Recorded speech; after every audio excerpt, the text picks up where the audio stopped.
Nostalgic Note for a Fine Sport. Jord Naqvi. Published November 15, 2022. Subscribe our channel Dawn Vocabulary with Urdu meaning for more upcoming new videos. Enhance your listening power, sentence structure. Like, subscribe, share our channel. A lovely story from Melbourne ahead of the T20 final was Devendra Pandey's nostalgic piece for the Indian Express. It concerned Melbourne restaurateur Iftikhar Shah, who answered an SOS call from fast bowler Wasim Akram hours before Imran Khan's team would defeat England to win the 1992 World Cup. "They were serving sandwiches," Akram said to me, "bowling Kai's Kar Piengier." Shah said of Akram's trauma with sandwiches on offer. "Was there any biryani left from the previous night?" Wasim was desperate. "I said it will be done, but give an hour or so." What we could glean from Shah's story was that Akram's craving for biryani, moments before a crucial match, was probably triggered by his diabetic condition with a hectic day ahead, something he hadn't discussed openly. To help make cricketing history, Shah was parked by the players' room. Piping hot biryani was served in the dressing room, and Akram went on to bowl what fellow fast bowler Aqib Javed would later describe as two unplayable deliveries in the famous win at the Melbourne Cricket Ground. Akram took 3 crucial England wickets for a paltry sum besides scoring an unbeaten 19-ball 33 that lifted the Pakistan total to a challenging 249. Other than the delicious biryani story, a lasting image from the match was not of any particular shot or a wicket taken, for these are passé in the pajama cricket we just watched, but of 2 heavily bearded Asian men delirious with joy as they flanked their less bearded English skipper with the winner's trophy. Wonder if Adil Rashid and Moeen Ali would be aware that they carried with them a part of cricketing history that shone only brighter when their English teammates toasted Barbadian origin bowler C.J. Jordan for helping critically on the road to the Cup. Basil de Oliveira would be smiling, and why not? The magic was about the cornucopia of characters that made up the Indian squad in 1983. The de Oliveira affair dogged England's 1968-69 tour planned for South Africa. The point of contention was whether or not the England selectors would include Basil de Oliveira, a mixed-race South African player who had played for England in Test cricket since 1966, having moved there 6 years earlier.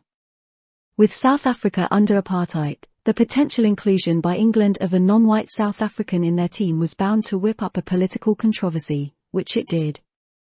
De Oliveira was of mixed Indian-Portuguese descent, the possibility of whose inclusion in the 1968-69 MCC tour rattled English and South African administrators. The MCC was keen to keep its old ties with South Africa, desiring a series with no trouble. South Africa's Prime Minister, B.J. Vorster, pretended de Oliveira's inclusion would be acceptable. On the contrary, he secretly did all he could to prevent it. De Oliveira scored 158 runs in England's final Test match of 1968, against Australia at the Oval. Days later, the MCC selectors dropped him from the team for South Africa. They claimed this was based entirely on cricketing merit, but many Britons saw it otherwise and there was a public outcry. After a player withdrew because of injury, the MCC tapped de Oliveira as a replacement, prompting charges from South African politicians that the selection was politically motivated. Attempts to find a compromise led nowhere. The MCC was forced to cancel the tour. Now that we have a Rishi Sunak as Britain's Prime Minister or Sajid Javid as a former Chancellor, the history of England's endorsement of and struggle against racism tends to be taken for granted. For this reason and more, it was a rejuvenating image for cricket on Sunday for the sport's social evolution. Something the Pakistani team could learn from there too. When they raise their hands in prayer before the next interview, as some of them do, they could consider praying for a more socially inclusive country, as the founder envisaged it, with a more even spread of social representation in sports. As for the Indian squad, they could start by displaying a little less of the needless habit of snarling into the faces of the opponents or wagging the finger at the opposition, as Virat Kohli was doing the other day. Kohli is such a fine player, and Kiwi skipper Kane Williamson is not any less capable or less competitive than him.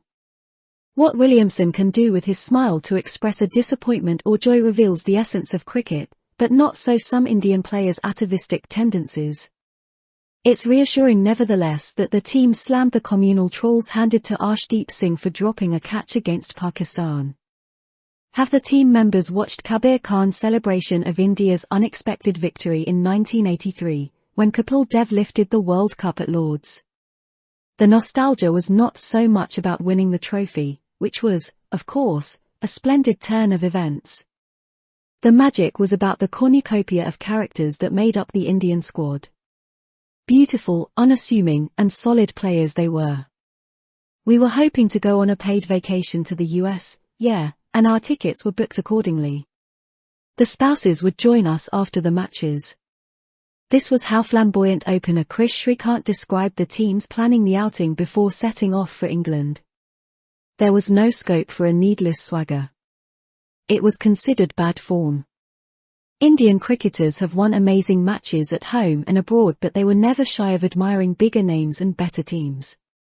Humility is always a more loyal friend.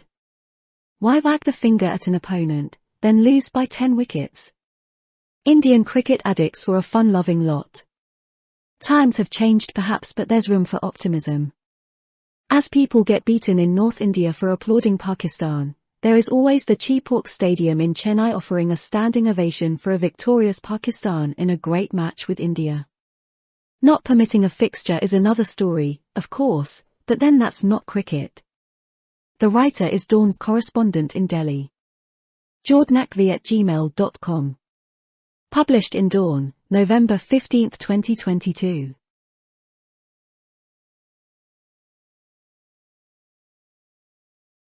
Subscribe our channel Dawn Vocabulary with Urdu meaning for more upcoming new videos. Enhance your listening power, sentence structure. Like, subscribe, share our channel.